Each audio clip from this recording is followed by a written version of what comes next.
Today in Locked On Red Wings, Detroit signs Mason Appleton to a 2-year deal. Why this ruins the Detroit Red Wings' chances in the upcoming season.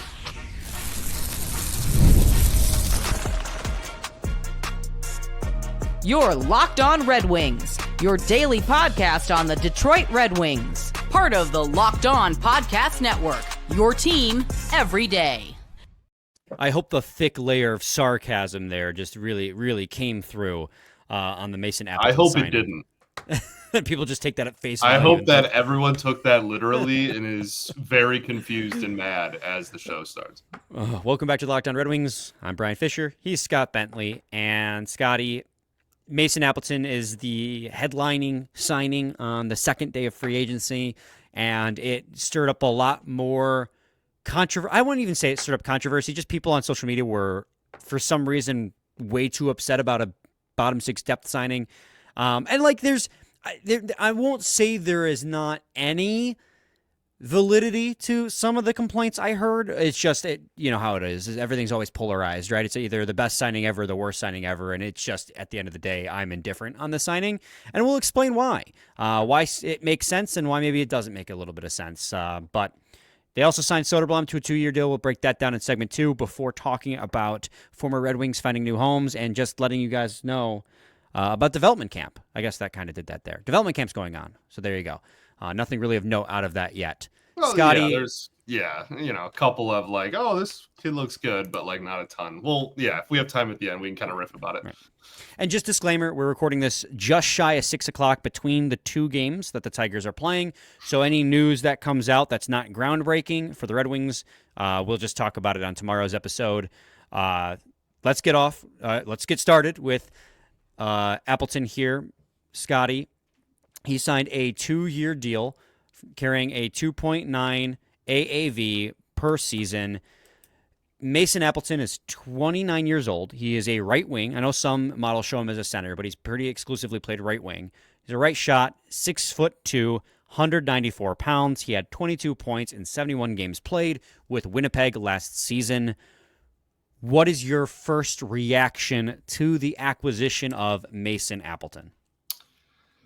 Well, if we want full honesty, my first reaction was, oh my goodness, now my roommate, who is like third generation MSU Spartan, is now just not going to shut up about how Mason Appleton is on the Detroit Red Wings, because he is very notably a very successful Spartan back in the day. I mean, first off, I agree with you. I don't understand the like polarity that came out of this signing from the fan base. I think tensions are just high, and I think every single thing they do is just going to be kind of put under that. Like this is again, like honestly, a fine depth signing, which is like what I've said about every single transaction the Wings have had this offseason so far. It's like all except Gibson. Obviously, Gibson's a starter, but like all the skaters, it's been like, okay, like every addition they've made, I've supported, I've liked. It's just there's not that huge splash to kind of get you over the hump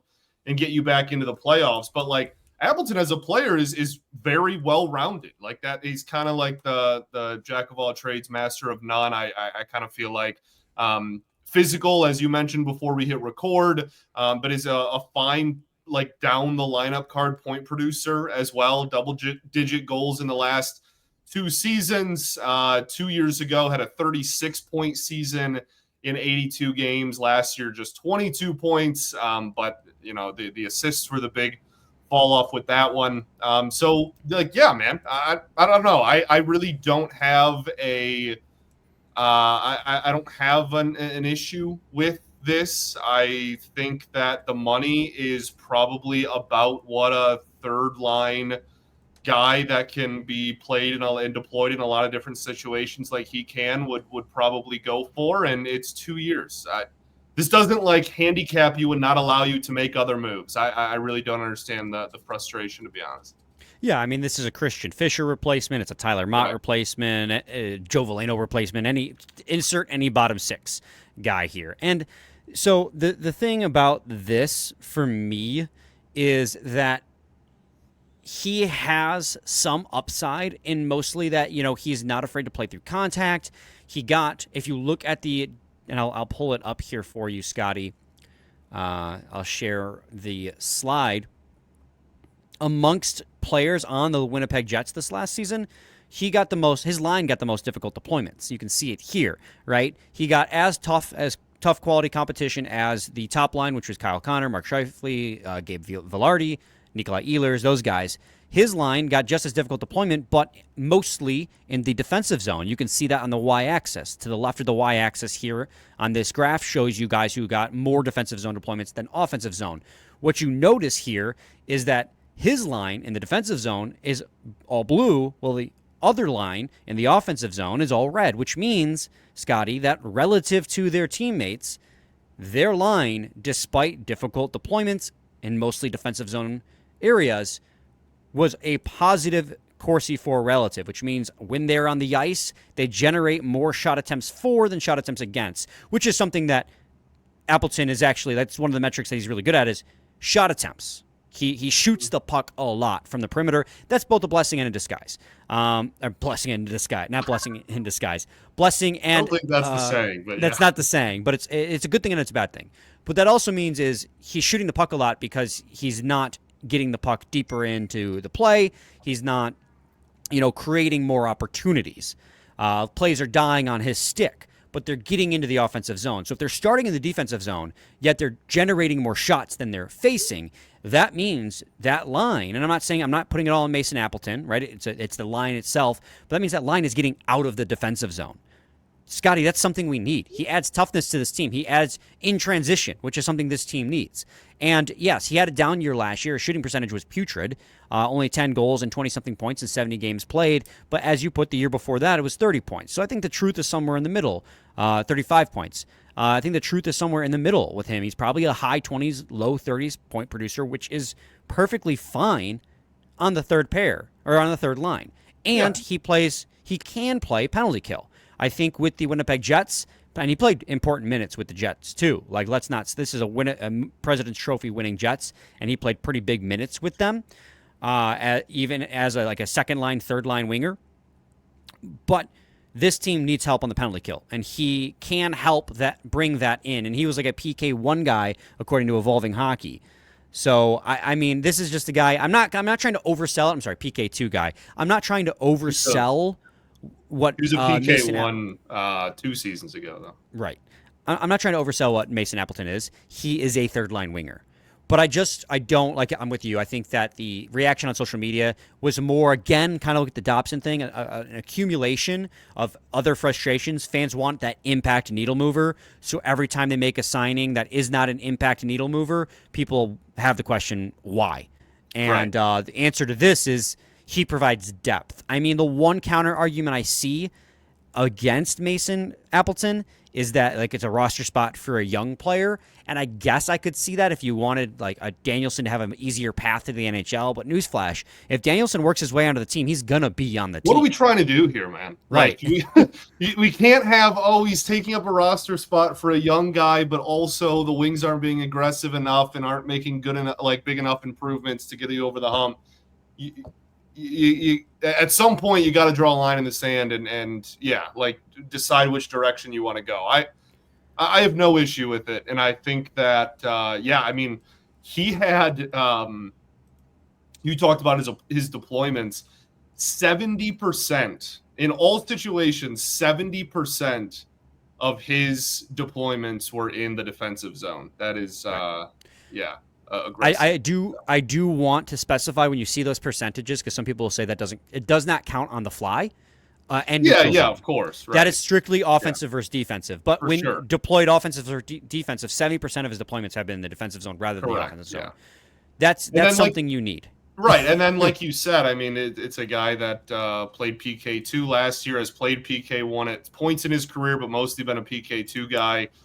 That's certainly something that needs an overhaul this year. And while this isn't like a huge, we have Mason Appleton, so now the PK is fixed. Like, it's not that dramatic, but like it's a piece. It's another piece. And I have zero issue with this. Like I said, I think he's solid defensively, but also can provide you, 20 to 40 points. I guess that's kind of a wide range, but can produce some points offensively as well. So like welcome to addition. I have zero issue with it, and I really don't understand. Again, micro versus macro. Don't understand this specific move having too much negative ramification. Yeah. He's a high motor third line winger who can score you some points. He sets up his teammates better than he finishes. He's decent he's pretty good in transition, which this team desperately needs. He's not going to wow you in either zone, but he is going to play well in the third line. Here's the thing too, right? Talking about the roster spot, I was telling you this beforehand, but I put out a roster earlier in the day before Appleton got signed. I had Berggren as my fourth line winger with Watson as your 14th or your 13th forward. With Appleton, oh no, and this is again with the assumption Mazur makes the team too. Oh no, now with Appleton, it's Berggren as your 13th forward and Watson's in the AHL where he probably needs to be anyways. No shade at Watson. I love the style of game he brings, but I just don't think he has the foot speed and the skill set to play, regular minutes at the NHL level. There is zero issue with what you just said. That is what it should be. I don't think Berggren did enough to be like a solidified third liner or anything like that. And Watson, I think, as much as I love him, I think we can all agree is not an everyday regular NHLer either. Like his purpose is to be that AHL depth piece. So like, that's a positive, not a negative. I don't know how that can possibly be a negative. Well, and the other question mark too here is, the money. People think that $2.9 million is too high for Mason Appleton, but the projection on Evolving Hockey for 2 years was $2.8 million per season. He got paid $2.9. He's literally within $100,000 of the projection. That's not an overpay. I need people to realize that with the cap going up, everybody is going to be. You're going to have to adjust to what everyone's getting paid. Yeah. Well, like he got market value. It also isn't correct, but it also isn't. Like I said earlier, it isn't like crippling into your cap. Like it's not like you just like you have over 12 million left. Right. You're not this. Yeah. I think it's solid. I think I still have major concerns about the overall offseason when you zoom out, and I'm still terrified. But correct. Like this in a vacuum, I think it's wild to have like a huge issue with it. I think the Red Wings have improved their depth forwards, but the biggest questions still loom, and those are questions that Yzerman is going to have to find a solution to before the end of the summer. We are staying true with what we've been saying. Scotty, let's head to segment 2. When we return, we'll talk about Elmer Soderblom's shiny new 2-year extension as well. Stay tuned to segment 2 of Locked On Red Wings. Ever wish managing your money felt easier? With Monarch Money, it can. Whether you're growing your savings or planning a big purchase, Monarch puts you in the driver's seat. It's like having your own personal CFO, giving you full visibility and control over your finances. Monarch Money is more than a budgeting app. It's a complete financial command center. You can track all your accounts, investments, and spending all in one place. So in addition to managing your money, you can also build your wealth. Take control of your finances with Monarch Money. Use code LOCKEDONNHL at monarchmoney.com for 50% off your first year. That's monarchmoney.com, code LOCKEDONNHL for half off your first year.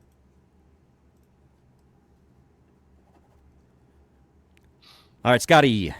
Elmer Soderblom, the last notable RFA, has been signed by the Detroit Red Wings. I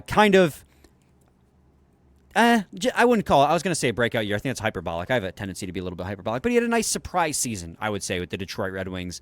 A guy last year that we thought at the start of the year probably might not ever appear in the NHL again, forced his way back on the team with an impressive Grand Rapids campaign, and then made the team, because of injuries to the NHL roster, played so well that they did not send him back down the rest of the season. Elmer Soderblom re-signs at 2 years, $1.125 million per.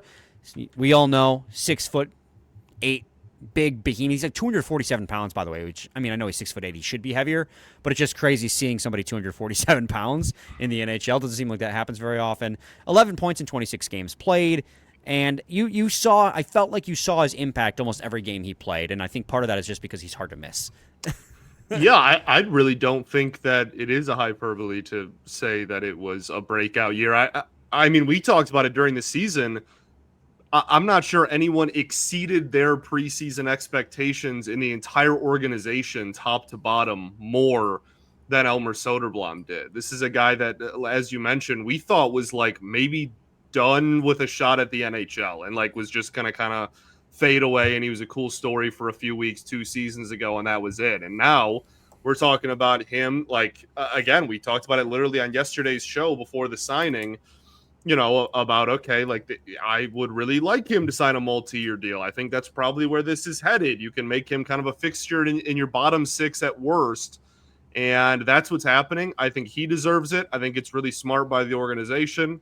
I'm glad that it happened. And I think that he, on the ice, hopefully continues to develop. But even if he just is what he is right now, and this is as good as he gets, that's a valuable bottom 6 forward to have because he does a lot of things well. He is going to add an offensive ceiling to a third or fourth line, which is something this team desperately needs. Still needs to improve some when it comes to skating. I think that's going to be the one thing that looms over him for the entirety of his career, just with his size. But his skating's already improved a ton.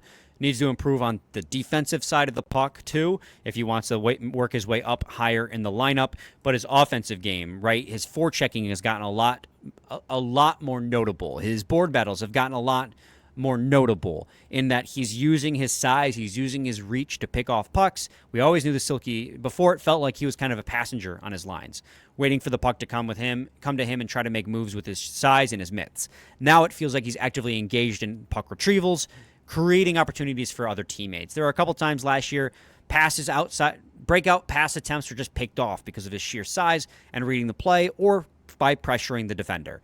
And if Soderblom can create a competitive motor in that, and I don't mean that he doesn't have one now, but a consistent competitive motor night in and night out with his size, his reach, and his hands, I think he can be a very efficient member of the bottom 6. And at 2 years, just like with Albert Johansson, that is a very nice bridge deal that'll bring him to, I think, his age 25 season. He'll still be RFA eligible. We have an opportunity here to see Elmer Soderblom grow, but right before our eyes, into a legitimate bottom 6 winger, maybe second line winger, but that's, I think, the ultimate ceiling for the former 6th round pick. Yeah, for sure. I mean, if you ever get top 6 production from him, then it's a massive win. And honestly, it probably already is a massive win. Like the fact that you felt like he was performing well enough to be a bottom 6 forward for the next couple of years and give him a multi-year deal at any point in his career is probably enough of a win already. And you're just hoping that maybe the offense can take another bit of a step forward a little bit, because that would, really kind of solidify him. But in the same breath, like, I'll kind of reiterate, if he just is what he is and he is exactly what we saw this past season in the second half from him going forward, that's good enough for me, to be honest. Like that has a role on 32 teams in the NHL. I think he'll kind of remain a fan favorite just because of that unique he's a combination. Unicorn. Yeah, the unique combination of size and skill. So, with that being said, Red Wings have $12 million left in cap space. Nikolai Ehlers has yet to sign anywhere, although it sounded like earlier he, as of recording this at 6:11 right now on Wednesday, it sounds like he's down between Washington and Carolina, but he has yet to sign. So I will reiterate what I said yesterday. Do not expect to get Nikolai Ehlers. If you pin your hopes on that, you're going to be disappointed. I didn't think they were going to get him in the first place, even though it was a nice little pipe dream because he would be such a nice fit on the Red Wings. He'd be the top line left wing. That's literally what we need, and that's what he would be. Other holes still need to be filled. You got $12 million to try and figure something out. Let's hope that Yzerman can, because if he doesn't between now and the start of preseason, I am going to be very sad and have sad things to say. I don't disagree. Scotty, Scotland. We're going to head to another break. When we return, we'll talk about a couple former Wings that have found new homes. Stay tuned to segment 3 of Lockdown Red Wings.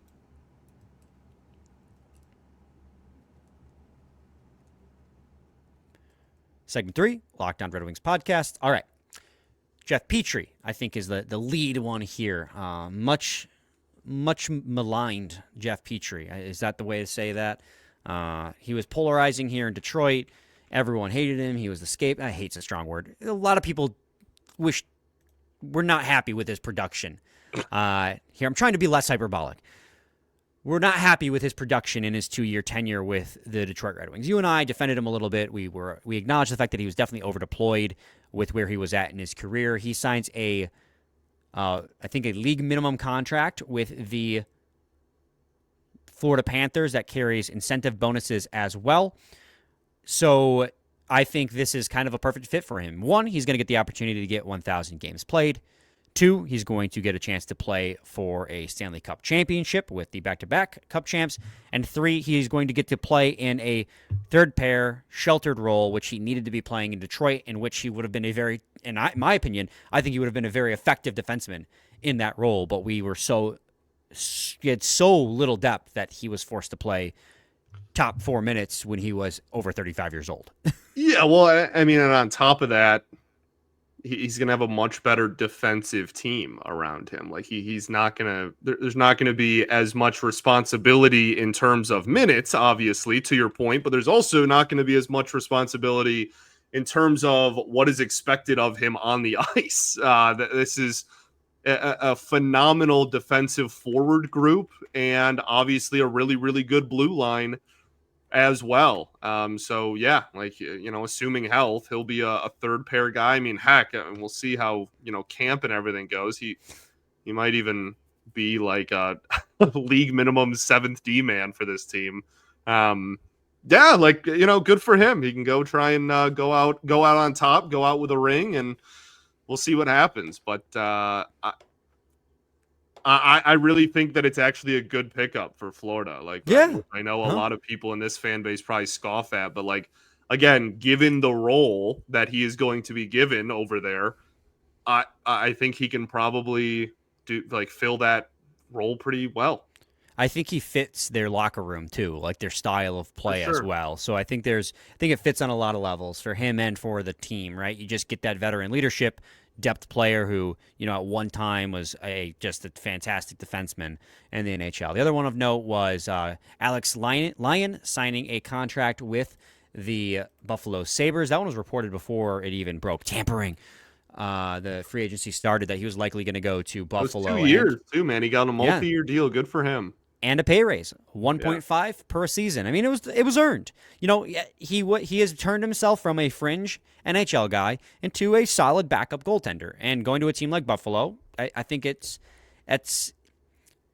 not the best team in the world, right? You're probably looking at another season where they're going to finish 8th in the division, but team that needed goaltending on a thin market. In goaltending, and he has an opportunity to play, carve out a role for himself like he did here. And I mean, you just look at his last 4 years. You're talking about a guy that was 29 in the AHL, and then because of how well he did here, is now getting multi-year NHL contracts. Like, just a fantastic story, and always going to root for Alex Lyon for sure. Yeah, I mean, you look at his career, right? Obviously, the 15-game stint with the Panthers that he got red hot and carried them to the playoffs. Then he played 44, over half the season with Detroit, with a .904 save percentage. Obviously very streaky. He went on an incredible run with us. Then we ran him into the ground, and he kind of wasn't so good for a while, and then he bounced back. And then last year, it was kind of more of the same, just on a smaller sample with 30 games played.